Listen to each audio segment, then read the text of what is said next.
دینی اصلاحاتی اور معلوماتی ویڈیوز کے لیے دیکھتے رہیے عبدالرحمن سعیدی مدنی یوٹیوب چینل۔ وسلم نے صحابہ سے خطاب فرمایا کہ یہ میرا چچا یہ شہید اعظم ہے، شہید اعظم۔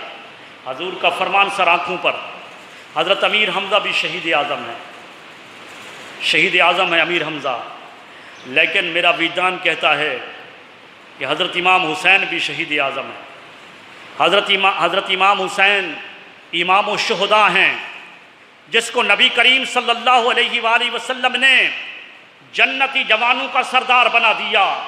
الحسن والحسین سیدہ شباب اہل الجنہ، یہ حسن و حسین جنتی جوانوں کے سردار ہیں، جس کو آقا علیہ الصلوۃ والسلام نے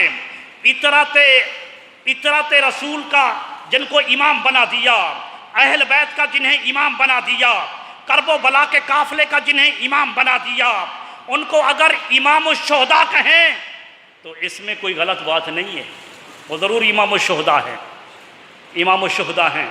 اور پھر ان کو امام الشہداء اس وجہ سے بھی کہنا بھی جائز ہے کہ باقی ساری شہادتیں معروف ہوئیں، مشہور ہوئیں، ان کے شہید ہونے کے بعد امام عالی مقام امام حسین وہ شہید ہیں کہ جن کی شہادت آپ کی پیدائش سے ہی معروف ہو گئی تھی، پیدا ہوئے اور صحابہ کرام کو آقا نے فرما دیا، ایک ایک صحابی جانتا تھا کہ یہ امام حسین شہید ہوں گے، اس لیے کہ حضور علیہ الصلوۃ والسلام نے پہلے ہی فرما دیا تھا۔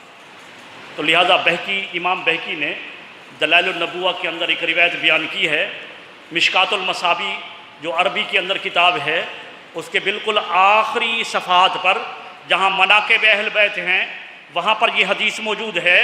حضرت ام فضل اس حدیث کی راوی ہے، وہ حضور علیہ الصلوۃ والسلام کی چچی ہیں، حضرت عباس کی وہ زوجہ ہیں، وہ حضور کی بارگاہ میں حاضر ہوتی ہیں، یا رسول اللہ میں نے ایک ڈراؤنا خواب دیکھا ہے، میں اس خواب کو ناپسند کرتی ہوں، اگر وہ بات آپ کے سامنے بیان کروں تو آپ بھی ناپسند کریں گے۔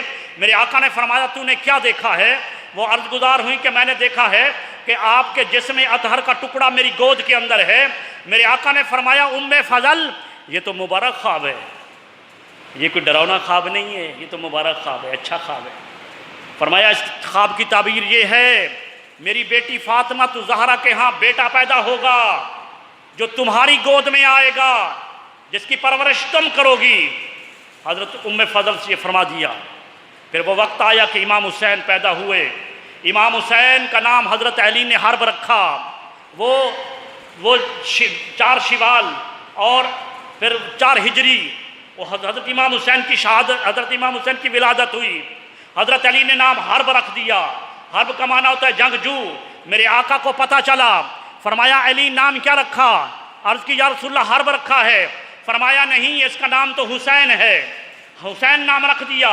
پھر حضور نے حضرت علی سے مخاطب ہوئے، فرمایا علی تم جانتے ہو کہ میں نے تیرے بڑے بیٹے حسن کا نام بھی تبدیل کر دیا تھا، آپ نے نام اور رکھا تھا، جعفر رکھا تھا، میں نے تبدیل کر کے حسن رکھایا، اور اس کا نام تو نے حرب رکھا، میں نے حسین رکھا دیا۔ یہ میں نے ایسا کیوں کیا ہے؟ یہ میں نے اس وجہ سے کیا ہے کہ رب کائنات نے یہ 2 نام حسن و حسین جنت کے پردوں میں چھپا رکھے تھے۔ جب آدم علیہ السلام سے لے کر اس وقت تک کسی کو یہ جرأت ہی نہیں ہوئی کہ وہ اپنے نواسوں کا نام، اپنے بیٹوں کا نام حسن و حسین رکھ سکیں، لہٰذا یہ میرے نواسے پیدا ہوئے، رب کائنات نے حکم دیا ان کا نام حسن رکھو، ان کا نام حسین رکھو۔ تو یہ عظمت ہے جن کے نام ہی جنتی ہوں، جن نام ہی جنتی جنت کے پردوں میں چھپے ہوئے تھے۔ پھر حضرت ام فضل فرماتی ہے کہ پھر میں اس کی پرورش کر رہی تھی حضرت امام حسین کی، تو حضرت امام حسین ایک دن میں حضور کی بارگاہ میں لے آئی اور میں نے حضور کی گود میں دیا اور کسی کام میں مشغول ہو گئی۔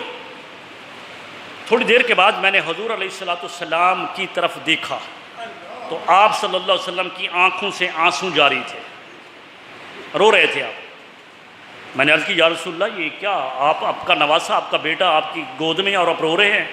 فرمایا ہاں، اس وجہ سے کہ میرے پاس ابھی جبرائیل آئے ہیں اور انہیں مجھے آ کر خبر دی ہے کہ آپ کے اس بیٹے حسین کو آپ کی امت شہید کر دے گی، جس جگہ شہید کرے گی اس جگہ کی مٹی بھی لا کر دی ہے۔ حضور صلی اللہ علیہ وسلم کے ہاتھ میں وہ مٹی تھی، آپ نے ام سلمہ کو وہ مٹی دے دی اور ساتھ ہی فرمایا کہ جب یہ مٹی خون میں تبدیل ہو جائے تو سمجھ لینا میرا بیٹا حسین شہید ہو گیا ہے۔ تو بتانے کا مقصد یہ تھا کہ باقی شہید ہوئے تو شہادت بعد میں معروف ہوئی۔ امام حسین وہ شہید اعظم ہیں، وہ امام الشہداء ہیں جن کی شہادت بچپن ہی سے معروف ہو گئی تھی، لہذا حضور علیہ السلام کا ہر صحابی جانتا تھا کہ امام حسین شہید کر دیے جائیں گے۔ اور پھر یہاں پتہ چلا یہ ایک بات، یہ پتہ چلا نا کہ حضور علیہ السلام رو رہے تھے۔ اب حضرت امام حسین کی شہادت ولادت ہوئی 4 ہجری میں، شہادت کب ہوئی؟ 61 ہجری میں۔ تو 57 سال پہلے غم حسین کے اندر حضور رو رہے ہیں۔ غم حسین منانا جائز ہے، لیکن ہمارا عقیدہ یہ ہے اہل سنت کا کہ پٹ کٹ کر نہیں، بال نوچ کر نہیں، منہ کالا کر کے نہیں، آنسو بہانا جائز ہے۔ حضور علیہ السلام کی سنت ہے جب وہ حضور امام حسین کی شہادت سے پہلے امام حسین کا غم منا رہے ہیں، آپ رو رہے ہیں، تو آج بھی امام حسین کے غم میں رونا، صرف رونا، آنکھوں سے آنسو بہانا، دل میں غم حسین رکھنا عین نبی کریم صلی اللہ علیہ وسلم کی سنت ہے۔ اب شادی کا معاملہ بھی یہی آتا ہے کہ بھئی شادی 10 محرم کو کریں یا نہ کریں۔ بھئی شریعت نے اجازت دیتی ہے کہ شادی کرو، لیکن مودت اور محبت اجازت نہیں دیتی کہ جس دن نواز رسول کی شہادت ہو تم اس دن شادیاں کرو۔ مودت کا سبق اور ہے، شریعت کا سبق اور ہے۔ شریعت پر چلو تو بے شک کرتے پھرو، لیکن جو اہل بیت کے ساتھ مودت کا حکم اللہ تبارک و تعالی نے اپنے مقدس کلام کے اندر دیا، قُلْ لَا أَسْأَلُكُمْ عَلَيْهِ أَجْرًا إِلَّا الْمَوَدَّةَ فِي الْقُرْبَى۔ مودت کا حکم یہ ہے کہ شہادت حسین کے دن امام حسین کا غم منایا جائے، اور غم یہ ہے کہ افسردہ بندہ ہو، اللہ کی بارگاہ میں ان کے لیے قرآن خوانی کرے، ان کے لیے تحفہ درود و سلام پڑھے، ان کے لیے قرآن مجید میں سے یا محافل کے حوالے سے ان کی عظمتوں کو بیان کرے۔ تو میں بتا یہ رہا تھا کہ حضور علیہ السلام بھی امام حسین کی شہادت کے شاہد تھے۔ امام حسین کی شہادت کو یہ انفرادیت ہے، یہ مقام حاصل ہے